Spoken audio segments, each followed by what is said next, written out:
Here in suburban Mumbai, they're learning to speak a whole new language, Mandarin. With China on the rise, there are plenty of people wanting to understand the country better. For some, it's a hobby.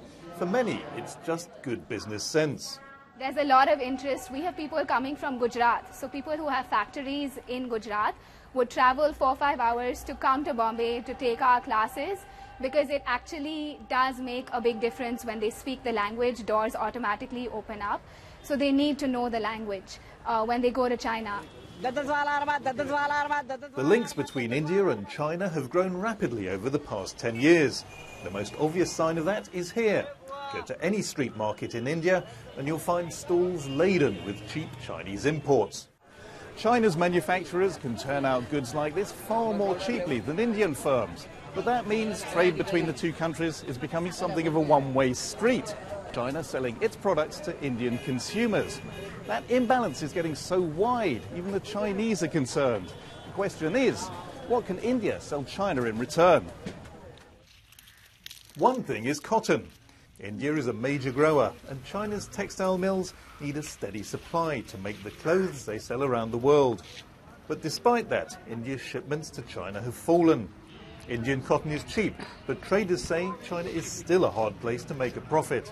Many are now looking to sell their cotton elsewhere. They exactly know the rate at which you buy. So if you're comfortable selling at that rate, then you can go on exporting to China. They are buyers 12 months of the year. But if you want to survive, if you want to earn something more than you buy, you have to identify better buyers in China who value quality, or you have to find out some other origin which will give you a chance to survive in this business. If more exports aren't the answer to India's trade woes, perhaps the solution lies with fewer imports. The latest plan: dedicated business parks in 5 states to encourage Chinese firms to set up manufacturing operations inside India. Academics like Dr. Viramani are not convinced. He says the problem isn't really about the trade imbalance with China.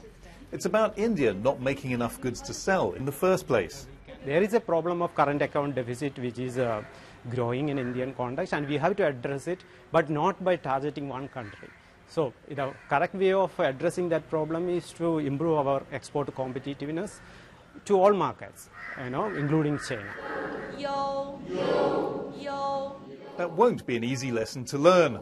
Building a more competitive manufacturing sector will mean tough and unpopular reforms.